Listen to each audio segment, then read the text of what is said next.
E nós começamos mais um Liberdade de Opinião, direto do Rio de Janeiro. Vamos conversar com o jornalista Sidney Rezende. Sidney, boa sexta-feira, hein? Para nós todos, senhoras e senhores, bom dia. Colombo, uma ótima sexta-feira e um brilhante fim de semana. Já desejo logo.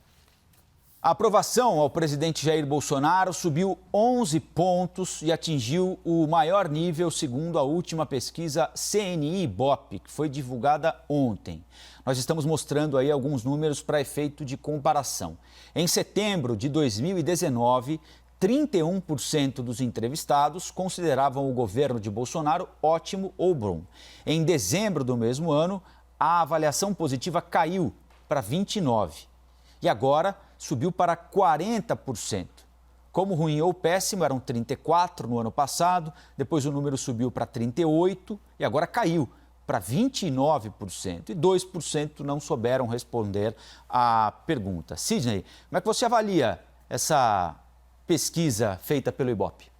Pesquisa é sempre um retrato, mas é um resultado excelente para o presidente. O presidente é popular, o povão gosta do presidente. O presidente, ele tem aquela autenticidade dele que faz com que se aproxime mais. Ele é o homem mais importante da política do Brasil, né? Exerce a função número 1 e quando ele faz qualquer tipo de pronunciamento, ou nas suas visitas, no contato pessoal, ou mesmo em público, que para muitos aparente ser absurdos, o povão gosta disso. Você imagina aquele contato que ele fala assim, tira essa máscara, né? E o que mais quer o cidadão é tirar a máscara, sair andando logo aí, que essa pandemia vai embora. E o presidente sinaliza, portanto, dessa forma, de igual para igual. O presidente é um pouco tiozão, né? Que na reunião familiar, principalmente no passado, quando se podia fazer esse tipo de aglomeração, né? Conta piada, ele é querido. Se disse até que Regina Duarte, atriz que chegou a assumir a secretaria, ela até comentou que ele, na verdade, era muito mal visto pelo país, porque ele lembrava justamente esse tio, alguém assim que espontâneo, que não tinha a ver com essa imagem, né, que muita gente, principalmente a oposição e os críticos, colocam essa carapuça no presidente. Então o presidente é popular. Para começar, isso é um fator muito importante para que a sua popularidade pessoal, às vezes, fique numa dicotomia, numa separação, em paralelo até o resultado do governo. O povo pode até achar que o governo não está bem, mas gosta do presidente. Então esse é um dos elementos que pesa muito. Aspecto de ordem pessoal influencia bastante. E outros fatores também que a gente vai conversar aqui que também influenciam. Então, quais são esses fatores na sua avaliação? Muita gente tem falado, olha, o pagamento do auxílio emergencial, exatamente pelo fato de ele ter aumentado popularidade na região que mais recebeu esse dinheiro, que foi o Nordeste, numa faixa de renda de pessoas que precisam desse dinheiro. Isso se deve ao pagamento do auxílio emergencial. Lembro que nesse período nós tivemos, entre a última pesquisa de dezembro e a pesquisa de agora, 140 mil mortos vítimas da pandemia e ele adotou uma postura muito diferente da postura dos governadores desde o início da pandemia, né? Dizendo que era preciso pensar também na economia, que essa história de fechar tudo não era mais correta, chamando de gripezinha, que todo mundo ia pegar, que uns iam se recuperar, outros não. Como é que você avalia esses aspectos, o papel do presidente durante a pandemia e o pagamento do auxílio emergencial?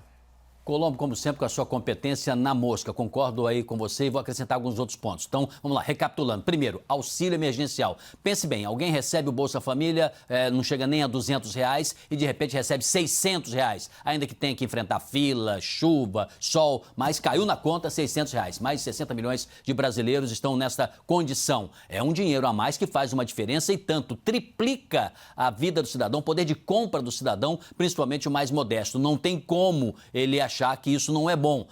Os assessores, os aliados, os cabos eleitorais, as pessoas que querem bem ao presidente e ao governo, também instituíram um certo modelo de comunicação, dizendo é o presidente, é o Bolsonaro, é o dinheiro do Bolsonaro, é o auxílio do Bolsonaro. Isso tudo acaba colando numa política correta de assistência, que não foi só do governo, evidentemente, o Congresso foi preponderante nisso, foi muito importante, mas uma medida correta de auxílio. Ontem até comentava que o economista Raul Veloso, que entende de contas públicas, ele até defende e eu também, que mesmo mais leigo, muito mais leigo do que ele, que R$ 1.000 até seria o ideal, né, para dar mais fôlego ainda para a gente passar esse momento de pandemia e amenizar tensões da vida brasileira e da sociedade. Então, primeiro ponto é o auxílio emergencial. Sem dúvida, isso ajudou. Segundo, o presidente deu uma atenção muito grande à região Nordeste e está subtraindo o poder, está corroendo o poder que o PT sempre teve, Lula, inclusive na região. As entrevistas que o ex-presidente Lula tem dado, tem concedido, tem sido a rádios também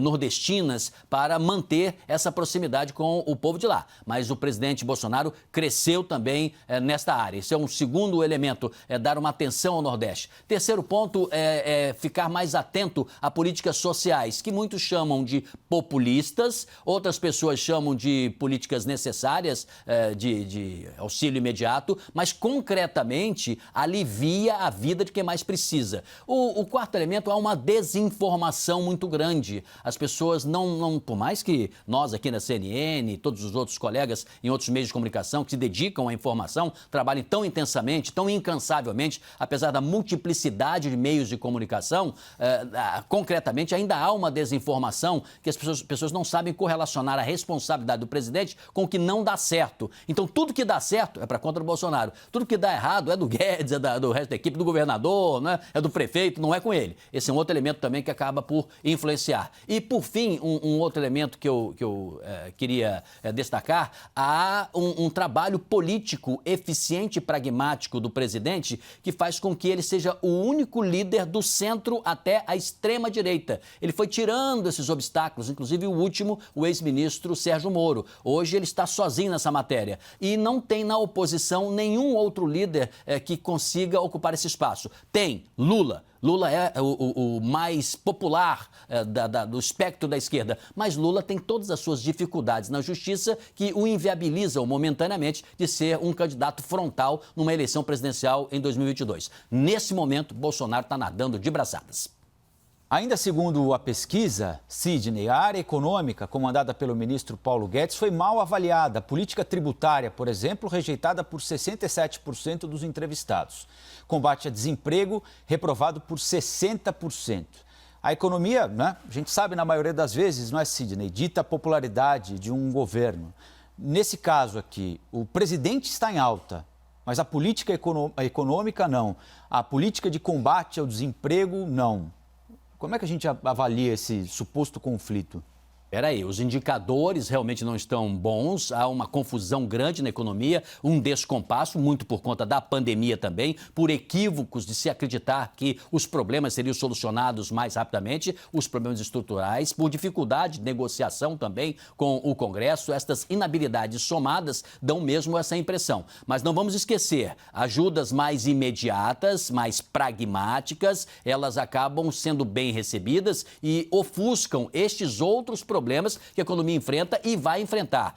Repare que nas pesquisas, inclusive nessa última, apresenta-se aquela visão do povão, né, de que não está suportando a taxa de juros. A taxa de juros ela está mais baixa. As pessoas confundem com essa carestia que se tem em vários setores, inclusive em produtos de alimentação básica, da cesta básica. O arroz é o seu melhor exemplo, mas tem outros produtos também. A vida não está fácil, ela está cara, está complicada também para o cidadão, além do desemprego, do subemprego e da falta de dinheiro que circula na economia. Vivemos aí um grande descompasso. Então, de fato, isso tem nome, é Paulo Guedes, né? Então, isso tem nome, é equipe econômica, isso tem nome, é uma parte do governo. Mas é interessante, né? Como se o governo fosse separado do seu comandante, do seu líder, que é o presidente Bolsonaro. E agora os ministros estão aprendendo a fazer isso também, dizendo, isso é com o governador, isso não é comigo, isso é com o prefeito. Então, tudo não é comigo, né? Qualquer coisa ruim empurra-se para o outro. E tudo que é a parte boa, coloque-se na conta do presidente. É a observar isso. E a oposição precisa descobrir novos caminhos, porque os meios de comunicação também estão bem sintonizados com o presidente Bolsonaro.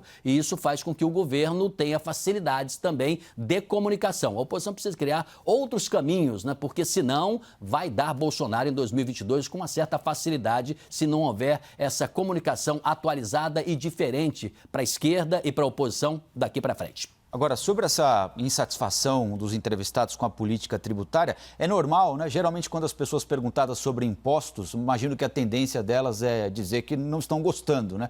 Seja lá que imposto for. Mas vem aí uma discussão que ganha novamente força sobre a recriação da CPMF com um novo nome, né? Imposto sobre tributações digitais. O governo diz que não haverá aumento de carga tributária, mas substituição de tributos, porque na medida em que criar esse novo imposto vai desonerar a folha de pagamento, imaginando que com isso vai facilitar a geração de emprego, ou seja, o empresário não vai apenas lucrar mais, ele vai usar esse imposto a menos para gerar mais emprego, para contratar mais gente e a roda da economia começaria a girar. Analisando esses dados todos da pesquisa, será que o presidente vai empenhar apoio ao ministro Paulo Guedes nessa luta lá no Congresso Nacional para bancar a criação desse imposto e convencer a sociedade de que não haverá aumento de carga tributária, mas substituição de impostos? Vamos lá, Colombo. Se for um novo imposto para aumentar e agregar aos que já existem, o presidente não vai comprar esse barulho, não vai mesmo de jeito nenhum. Ainda vai surfar contra isso, aparentemente contra o seu próprio governo, mas pelo menos vai deixar Paulo Guedes aí numa situação ainda mais delicada, né, no seu relacionamento bilateral com o presidente publicamente. Não, acho que ele não vai por aí não. Agora, se a equipe econômica conseguir comprovar alguma coisa como não vamos mexer no teto, nós vamos rearrumar com simplificações e mudanças, não será um novo imposto, será uma nova forma de agregar os impostos. Nós vamos aqui fazer uma reengenharia com os impostos existentes, acabando alguns, rearrumando outros e trazendo um modelo novo de captação. Se isso for apresentado de uma maneira fácil compreensão, o presidente vai sim adotar esse programa, vai apoiar a equipe econômica, vai apoiar a sua equipe no posto avançado de negociação na Câmara dos Deputados e no Senado e vai tocar para frente. Parece que é por aí que a equipe econômica está trabalhando em comum acordo com comissões que atuam nessa área e que querem influir na Câmara, propondo programas sociais e uma nova relação, inclusive de impostos. Se isso nascer de uma bela combinação eficiente e inteligente entre esses dois poderes, eu acho que o presidente compra essa sim e vai para frente. Agora, criar um novo imposto, mais imposto, a pesquisa mostrou aí que é baixa popularidade, é desaprovação, isso tem um custo político já para esse ano, eleição municipal, e mais ainda para 2022. Você vê como está tudo correlacionado com a eleição, né?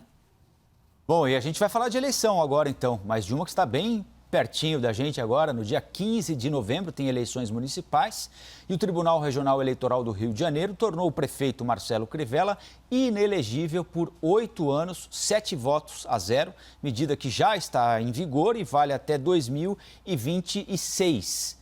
Crivella foi julgado pela acusação de uso da frota municipal para um evento com a presença de candidatos às eleições de 2018, entre eles o filho dele, Marcelo Crivella, que concorria ao cargo de deputado federal. A defesa de Marcelo Crivella diz que vai recorrer da decisão e estuda um pedido de anulação da votação no TRE, o que deve dar a ele, ou pode dar a ele, tempo suficiente para concorrer à reeleição agora no dia 15 de novembro, aí no Rio de Janeiro. Como é que você viu essa decisão da Justiça Eleitoral no Rio, hein? A minha aposta é que vai recorrer sim, ele vai se candidatar sim, ele vai participar sim. Se ganhar, isso vai ser discutido em outra instância e ele vencendo continuaria prefeito. Só que lá na frente, se ele vencer e pegar um gancho aí e o Tribunal Superior Eleitoral ratificar o que decidiu ontem o Tribunal Regional Eleitoral do Rio de Janeiro, aí vai ser uma história interessante, a gente vai ter que começar a olhar quem é que é o vice dele. E ele escolheu para essa eleição uma tenente-coronel do Exército, Andréa Firmo, que é a indicação do presidente Bolsonaro. Então, pouca gente está atento a isso, mas agora esse sinal amarelo do Tribunal Regional Eleitoral coloca isso em questão. Recapitulando, a minha aposta é que o TRE, que foi claríssimo, condenou, Crivella, através dos seus advogados, vai recorrer, vai disputar, vai ganhar uma condição provisória para disputar, e isso vai para o Tribunal Superior Eleitoral. Agora, senhor e senhora, uma observação. Não é a primeira vez, em inúmeros outros casos, tribunais regionais eleitorais foram veementes, inclusive com voto a 0, favorável à punição, e quando isso sobe para uma outra instância, no Tribunal Superior Eleitoral, o Tribunal Regional Eleitoral perde. Não é certeza que o que aconteceu ontem acontecerá também lá em cima. Agora, fique de olho aí na tenente-coronel do Exército, porque se acontecer realmente de ter essa combinação TSE, TRE e Crivella amanhã, se vencer, ficar fora, nós vamos ter aí uma militar como prefeita do Rio de Janeiro. Em uma entrevista concedida ao jornal Estado de São Paulo, o ministro da Educação, Milton Ribeiro, falou sobre volta às aulas. Disse o seguinte: por mim, as aulas voltavam na semana passada. Já saímos da crista da onda da pandemia e temos de voltar, mas essa volta deverá ser de acordo com os critérios de biossegurança. Quem tem jurisdição sobre escolas são estados e municípios. Se eu começo a falar demais, dizem que quero interferir. Se eu fico calado, dizem que se sentem abandonados. Fecha aspas. Qual sua avaliação sobre essa declaração do ministro? Falta algo mais incisivo, uma parceria, uma aproximação maior do Ministério da Educação com estados e municípios? Ou o Ministério está fazendo o que está na alçada dele? Dizer o que acha que deveria acontecer?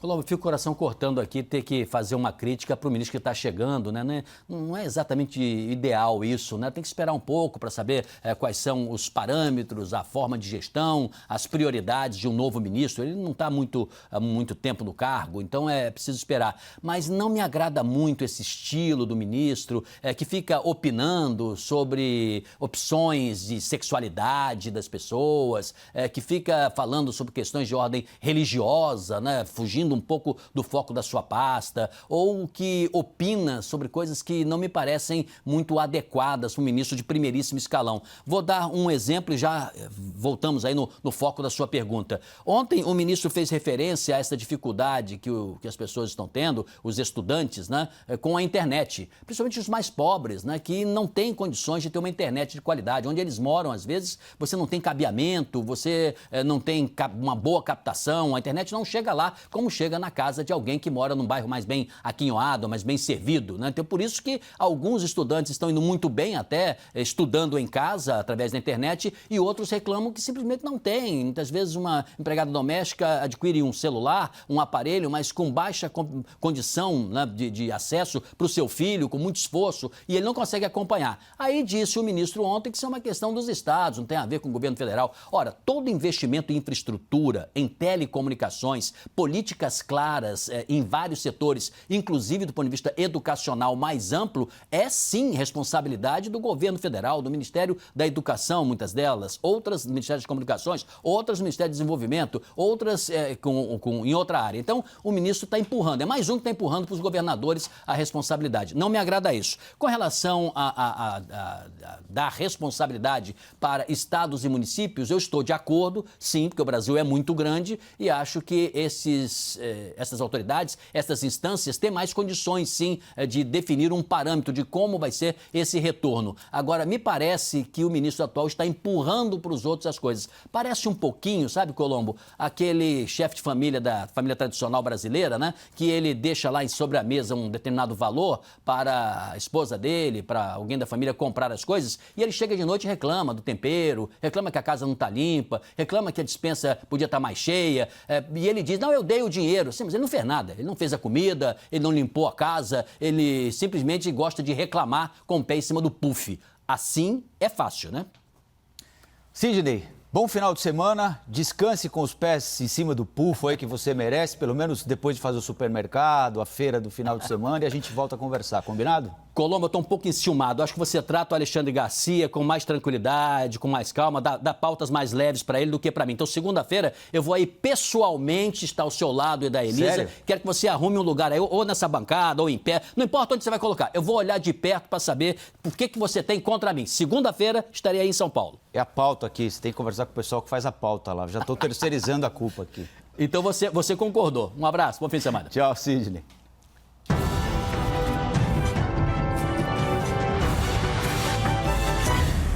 As opiniões emitidas pelos comentaristas do quadro não refletem necessariamente a posição da CNN.